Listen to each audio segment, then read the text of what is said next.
Welcome brilliant brain subscribers. और अगर नहीं किया है तो कर लीजिए, press the bell icon also so that you can get notifications for the coming videos. Watch the video till end kindly like and share to your friends also.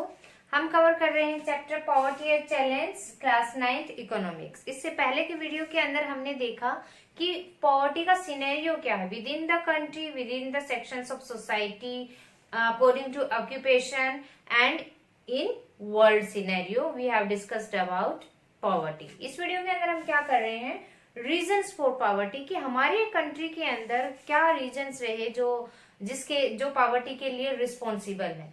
इस video में जितने भी आपको टॉपिक कवर कराया जाएगा, यहाँ पे जितना भी, वो सब मोस्ट इम्पोर्टेंट रहेंगे। यहाँ से हर हाल में क्वेश्चन आपका एक आएगा ही आएगा, क्योंकि ये सबसे इम्पोर्टेंट टॉपिक है इस चैप्टर का और क्वेश्चन जरूर आता है यहाँ से। तो रीजंस फॉर पॉवर्टी, क्वेश्चन ऐसे भी आ सकता है, what were the historical reasons for poverty.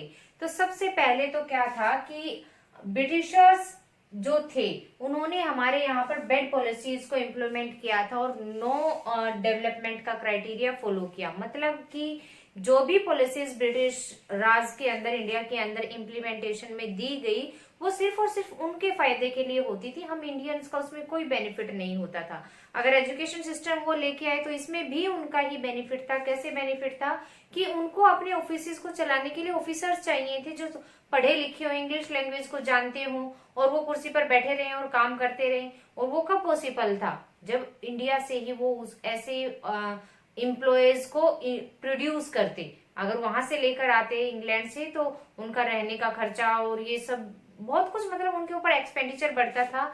और वो जो तैयार माल वाला सीन था कि ब्रिटेन से तैयार माल लेकर आते और यहाँ पर बेचते और यहाँ का कच्चा माल ले जाते और वही उसी कच्चे माल से सामान तैयार कर कर हमें ही महंगे दामों पर वो बेचते थे। तो जितनी भी पॉलिसीज थी वो सिर्फ ब्रिटिशर्स के फेवर में थी, इंडिया के फेवर में नहीं थी। बैड पॉलिसीज थी, तो इंडिया का कोई भी डेवलपमेंट उनसे नहीं हुआ। सेकंड क्या कहता है कि unequal distribution of resources and land in India. हमारे भारत के अंदर ये अगर ज्योग्राफिकल एरियाज की और डिस्ट्रीब्यूशन ऑफ रिसोर्सेज की बात की जाए तो वो अनइक्वली डिस्ट्रीब्यूटेड है। 10th क्लास के अंदर आप रिसोर्सेज एंड डेवलपमेंट चैप्टर पढ़ेंगे तो उसमें डिटेल में आपको बताया गया है कि किस तरीके से डिस्ट्रीब्यूशन होता है और कैसे हमारे सोशल और इकोनॉमिक डेवलपमेंट को ये इफेक्ट करता है। तो इस वजह से क्या होता है कि जो अमीर लोग हैं वो और भी अमीर होते जा रहे हैं और जो गरीब हैं और भी गरीब होते जा रहे हैं। क्यों होते जा रहे हैं कि अमीर लोगों के पास इतना पैसा है कि वो दूर दराज के एरिया के रिसोर्सेज का भी बेनिफिट लेकर या अपना कोई भी इंडस्ट्रियल इनपुट सेटअप करके उससे बेनिफिट गेन कर सकते हैं। बट गरीब तो अगर लोकेलिटी में अवेलेबल है तो कर पाएगा कुछ भी काम, नहीं तो नहीं कर पाएगा। तो इससे गरीब और अमीर का रेशो क्या होता जा रहा है, इंक्रीज होता जा रहा है, डीपली इंक्रीज होता जा रहा है। थर्ड क्या है, many policies but bad implementation, कि इंडिया के अंदर पॉवर्टी को रिमूव करने के लिए पॉलिसीज तो बहुत सारी हैं और उनका इम्प्लीमेंटेशन भी किया जा सकता है और किया भी जाता है। बट रीजन की पॉवर्टी इंप्रूव क्यों नहीं होती, मीन्स टू से दूर क्यों नहीं होती, पॉवर्टी के सिनेरियो में इंप्रूवमेंट क्यों नहीं आता, कि इन पॉवर्टी जो इम्प्लीमेंटेशन दिए जाते हैं, पॉलिसीज फॉलो की जाती हैं पॉवर्टी को रिमूव करने के लिए, ऑनेस्टली फॉलो नहीं होती। करप्शन सबसे बड़ा मेन मुद्दा है इंडिया के अंदर, जो कि इंडिया से पॉवर्टी को दूर होने नहीं देता है, इसको रिमूव नहीं होने देता है। ठीक है। फोर्थ है, small farmers take loan from big farmers and then are unable to repay it. जो छोटे छोटे किसान होते हैं जो पट्टे पर जमीन लेकर भी खेती करते हैं, तो उनको अपनी फार्मिंग के अंदर इनपुट्स देने के लिए लोन लेना पड़ता है। और लोन मेनली वो किन से लेते हैं, बड़े फार्मर से लेते हैं। कई बार फसल स्पॉइल हो जाती है या रेट अच्छा नहीं आता है, एमएसपी अच्छा नहीं दिया जाता गवर्नमेंट की तरफ से, या कई बार एक्सपेंडिचर ज्यादा हो जाता है, तो वो उस ऋण को, उस लोन को रीपे करने में, चुकाने में असमर्थ होते हैं। तो इस तरीके से वो क्या हो जाते हैं, इंटरेस्ट पे इंटरेस्ट उनका उस कोलेटरल के ऊपर बढ़ता जाता है, उस प्रिंसिपल के ऊपर बढ़ता जाता है और वो डेप्ट के अंदर कैप्चर हो जाते हैं। इसको डेप्ट भी कहा जाता है, लोन डेप्ट भी कहा जाता है। ठीक है। तो ये भी उनकी पॉवर्टी का जो रीजन है उसको, उनको इम्प्रूव होने में हेल्पफुल नहीं होता है। फिफ्थ क्या कहता है, पॉपुलेशन हाई जॉब्स लो। इंडिया की population day by day increase होती जा रही है। आजादी के बाद से ही अगर हम अपने सेंसस को देखें तो हर सेंसस के अंदर हमारी पॉपुलेशन में हाइक मिलता है और बहुत ज्यादा हाइक मिलता है। और उनमें से भी वर्किंग जो यूथ है वो कम होता है और चाइल्ड और जो एल्डर्स हैं, जो डिपेंडेंट एज के अंदर आते हैं, उनका रेशो ज्यादा होता है। और थर्डली क्या होता है कि जॉब्स नहीं क्रिएट करवा पाती गवर्नमेंट बढ़ती हुई पॉपुलेशन के अकॉर्डिंग, तो जो लोग हैं गरीबी रेखा के नीचे वो ऊपर उठ ही नहीं पाते, बल्कि और भी लोग उसमें शामिल हो जाते हैं। नेक्स्ट क्या आता है, शो ऑफ। इंडिया के अंदर बहुत ज्यादा शो ऑफ होता है। Spend more money than they can afford. पैसे को लेकर लोग इतना दिखावा करते हैं कि अपनी औकात से बढ़ चढ़कर वो हमेशा दिखाने की कोशिश करते हैं। यहाँ पे अगर आपको एक शादी का एग्जाम्पल दिया जाए, आजकल एक कॉमन सीन चला हुआ है दहेज देने का।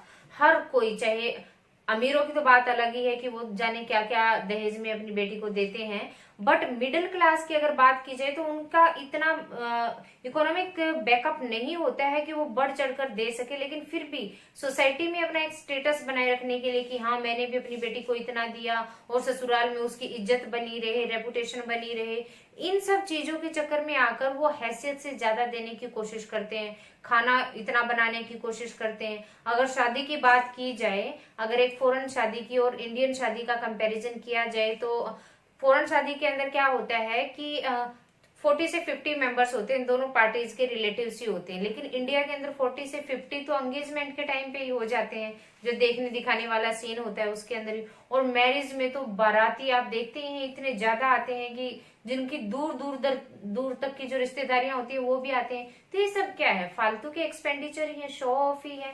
तो इसमें भी क्या होता है कि एक ऋण का जो जाल चलता है, चक्कर चलता है, वो उसमें पॉवर्टी को इम्प्लीमेंटेशन में लाने में कहीं ना कहीं बहुत ज्यादा ये अपनी भूमिका निभाता है। ठीक है, अब ये सब चीजें तो हो गई कि गरीबी तो है, चलो ये हिस्टोरिकल रीजन स्टार्टिंग से ही रहे हैं। यहाँ से क्वेश्चन 5 में आए तो आप 5 पॉइंट्स लिख सकते हैं, 3 में आए तो 3 लिख सकते हैं, 1 में आए तो 1 लिख सकते हैं। क्वेश्चन यहाँ से हर हाल में एक जरूर आता है, चाहे आए कितने ही मार्क्स का। अब ये तो हो गया कि गरीबी है, उसको रिमूव कैसे किया जाए। ऐसी पॉलिसीज चलाई जाए गवर्नमेंट की तरफ से कि इकोनॉमिक डेवलपमेंट हो और लोग एजुकेशन की तरफ बढ़े। हाल के टाइम में ऐसा हो रहा है कि गवर्नमेंट की तरफ से बहुत सारी पॉलिसीज ऐसी बनाई गई हैं कि गरीब से गरीब लोग भी गवर्नमेंट कॉलेजेस के अंदर अपने स्कूल्स के अंदर, प्राइमरी स्कूल्स के अंदर, हाई स्कूल्स के अंदर अपने बच्चों को एजुकेशन लेने के लिए भेजते हैं। इसके लिए गवर्नमेंट ने फ्री बुक वाला system, mid day meal, uniform, बहुत सारी मतलब पॉलिसीज ऐसे अपनाई हैं कि सब लोग अपने बच्चों को स्कूल में एजुकेशन के लिए भेज सके और स्टेटस जो है सोसाइटी का इंक्रीज हो सके। अब क्या स्टेप लिए गए हैं गवर्नमेंट की तरफ से पॉवर्टी को रिमूव करने के लिए, जो हकीकत में लिए गए हैं। Steps taken by the government are prime minister Rozgar Yojana, ये 1993 के अंदर आई थी। इसके अंदर क्या गवर्नमेंट ने पॉलिसी फॉलो की थी कि एजुकेटेड पीपल हैं जो मेनली रूरल एरियाज के अंदर, गांव के एरिया के अंदर जो पढ़े लिखे लोग हैं, वो अपना कोई खुद का छोटा मोटा बिजनेस स्टार्ट कर सकें, तो उनको सपोर्ट देने के लिए प्रधानमंत्री रोजगार योजना चलाई गई, दैट इज 1993। सेकंड चलाई गई रूरल एम्प्लॉयमेंट जनरेशन प्रोग्राम। देखिए ये दोनों सेम है, मिलती जुलती हैं, बस इनके नेम में डिफरेंस है। और एक चीज और ऐड हो जाती है कि ये खाली रूरल में थी, ये स्मॉल सिटीज के अंदर भी थी, और इसका नाम रूरल एम्प्लॉयमेंट जनरेशन प्रोग्राम 1995 में, प्रधानमंत्री 93 में आई थी और ये 95 में। इसके अंदर क्या था कि जो रूरल एरिया, जो स्मॉल सिटीज के अंदर एजुकेटेड और अनएजुकेटेड जो भी लोग हैं और वो अपना खुद का बिजनेस सेटअप करना चाहते हैं, तो गवर्नमेंट की तरफ से उन्हें लोन फैसिलिटी, उनको सपोर्ट दिया जाएगा। तो ये डिफरेंस आपको याद होना चाहिए कि सिर्फ प्रधानमंत्री सिर्फ रूरल एरिया के एजुकेटेड लोगों के लिए है, ये रूरल और स्मॉल सिटीज दोनों के लिए है। अब स्वर्ण जयंती ग्राम स्वरोजगार योजना 1999 के अंदर आई। इसके अंदर क्या था कि लोगों के स्टेटस को इम्प्रूव करना, गरीबी से ऊपर उठाना, कैसे? By providing subsidy and cheap loan. जो भी कोई अपना खुद का कोई बिजनेस या छोटा मोटा काम या कुछ भी शॉप वगैरह सेटअप करना चाहता है, तो सरकार की तरफ से लोन में उनको सब्सिडी भी दी जाएगी और सस्ते लोन दिए जाएंगे। ये कब आया? 1999 के अंदर। स्वर्ण रोजगार योजना क्यों बोला गया? सब्सिडी और सस्ता लोन प्रोवाइड किया गया। अब प्रधानमंत्री ग्रामोदय योजना, ये 2000 के अंदर आई। प्रधानमंत्री ग्रामोदय योजना एक प्राइम मिनिस्टर के नाम से और एक प्रधानमंत्री के नाम से, तो यहाँ भी कंफ्यूज नहीं होना। प्राइम मिनिस्टर 93 में आई थी और प्रधानमंत्री 2000 में। इसके अंदर क्या था कि सेंट्रल गवर्नमेंट स्टेट गवर्नमेंट्स को फंड्स प्रोवाइड कराती थी कि वो अपनी लोकेलिटी के अंदर प्राइमरी स्कूल ओपन करेंगे, प्राइमरी हेल्थ सेंटर ओपन करेंगे, और जो शेड्यूल कास्ट के लोग हैं जिनके पास कच्चे मकान है उनको मकान प्रोवाइड कराएंगे। मीन्स टू से उनकी बेसिक नीड्स को पूरा करने के लिए सेंट्रल गवर्नमेंट स्टेट गवर्नमेंट को सपोर्ट देती थी, अलाउंसेस देती थी, भत्ता देती थी कि वो ऐसा करे। लास्ट है आपकी national rural employment guarantee act 2005। Most important है ये, अब तक की जितनी भी पॉलिसीज गवर्नमेंट के थ्रू फॉलो की गई हैं, इसमें पर्टिकुलर 3 मार्क्स में, ये कंप्लीट 5 मार्क्स में आएगा, और इनमें से ये मेनली 3 मार्क्स के अंदर आता है कि राइट अ शॉर्ट नोट और right the key features of national rural employment guarantee act 2005। अब इसके की फीचर्स मैं आपको बता देती हूँ क्या है। इसके अंदर क्या इंक्लूड किया गया था कि गवर्नमेंट 100 डेज के लिए एम्प्लॉयमेंट प्रोवाइड कराएगी रूरल एरियाज के अंदर, ग्रामीण क्षेत्र के अंदर 100 दिन के लिए बेरोजगार लोगों को काम उपलब्ध कराएगी। और ये स्टार्टिंग में 200 डिस्ट्रिक्ट्स के अंदर शुरू की गई थी, 200 डिस्ट्रिक्ट्स के अंदर फर्स्टली इसको स्टार्ट किया गया था।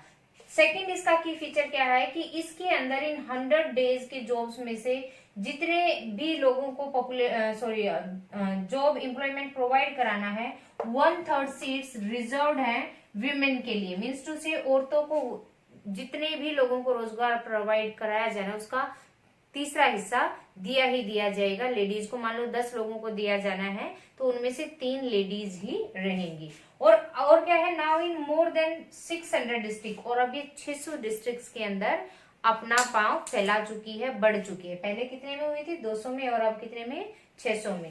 थर्ड की फीचर क्या है कि अगर गवर्नमेंट ये 100 डेज का एम्प्लॉयमेंट प्रोवाइड कराने में अनसक्सेस रहती है तो 15 दिन के अंदर ही उन लोगों को वो एलिजिबल हो जाएंगे कि बगैर काम किए ही उन्हें वो भत्ता दिया जाए, वो पैसे उनको दिए जाए जो वो 100 दिन तक काम करके उनको मिलने वाले थे। So these are the key features of national rural employment guarantee act. इसको नरेगा भी बोला जाता है शॉर्ट फॉर्म में, ठीक है।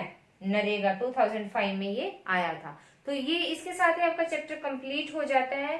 गवर्नमेंट ने देखिए स्टेप्स तो बहुत उठाए हैं, पॉलिसीज तो बहुत फॉलो करके आती है, इम्प्लीमेंटेशन भी देती है, बट इम्प्लीमेंटेशन उनका ऑनेस्टली नहीं हो पाता है।